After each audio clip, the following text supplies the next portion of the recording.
సామాజిక స్పృహ అనే మార్గంలో, సామాజిక చైతన్యం అనే మార్గంలో ముగ్గురు మరణించిన వారికి వారి యొక్క ఆత్మకు శాంతి కలగాలని కోరుకుంటూ, ఇట్లారా పవిత్రమైన భారతదేశంలో సామాజిక చైతన్యం, సామాజిక స్పృహ అనే మార్గంలో ఎన్నో రకాల కార్యక్రమాలు ఈ భారతీయులు అనేక చేపట్టడం జరిగింది.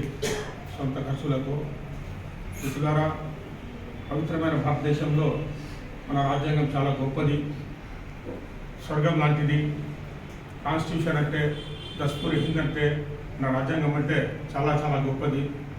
ఎంతోమంది దేశభక్తులు తమ ప్రాణాలు కోల్పోతూ త్యాగం చేస్తూ దాన్ని కాపాడి తయారు చేసిన రాజ్యాంగం కాబట్టి దాన్ని మనము ఆ స్వర్గాన్ని, ఆ నైపుణ్యతను, ఆ అందాన్ని, ఆ బ్యూటీని కాపాడుకునేందుకు తప్పకుండా ముందుకు రావాల్సిన అవసరం ఉంది. ప్రధాన ప్రవక్త గారు ప్రపంచ దేశాలకు సందేశం ఇచ్చినారు. వ్యక్తిగతంగా మన కోసం ఏదైతే కోరుకుంటామో అదే 10 మంది కోసం కోరుకున్నాడు. తప్పకుండా దేశం కానీ, జిల్లా కానీ, గ్రామం కానీ, రాష్ట్రం కానీ మొత్తం బాగుపడతాయని ప్రధాన ప్రవక్త గారు సందేశం ఇచ్చినారు. అటువంటి సమాజం కోసం ప్రతి ఒక్కరూ మంచి అవగాహనకు ముందుకు రావాల్సిన అవసరం ఉంది. బాధ్యత అనేది ఒకరు ఇచ్చేది మనం తీసుకునేది కాదు. మన విద్య నేర్చుకున్న తర్వాత, సమాజాన్ని చదివిన తర్వాత మన బాధ్యతను మనము తప్పకుండా గుర్తించవలసిన అవసరం ఉంది. మీ భారతీయుడు కేఎండి అలీ ఖాన్, అది భాషాపరంగా కావచ్చు, నిర్మాణాత్మక సమస్యలపైన కావచ్చు, చాలా చాలా కార్యక్రమాలు ఇంతవరకు కూడా చేపడుతూనే ఉన్నాను.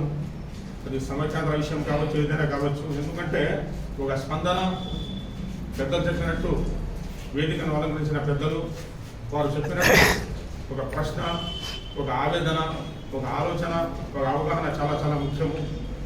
ఎందుకంటే మనకందరికీ తెలుసు, ప్రతి దేశభక్తుడు నిత్యం వచ్చి, ప్రతి సోషల్ రిఫార్మర్ నిత్యం వచ్చి సమాజం కోసమే, ప్రతి వ్యక్తి కోసమే, respective of language, cadre and caste ముందడుగు వేస్తారు. కాబట్టి జాతీయ భావాలతో, జాతీయ సమైక్యత భావాలతో తప్పకుండా ముందడుగు వేయాలని కోరుకుంటూ ఈ అవకాశం ఇచ్చిన మీ అందరికీ ధన్యవాదాలు తెలుపుకుంటూ, గంధపు చెక్కలు గదికే పరిమితమైతే, గంధపు చెక్కలు గదికే పరిమితమైతే గంజాయి మొక్కలు వీధుల్లో దుబాలించే ప్రమాదం ఉన్నది. జై భారత్.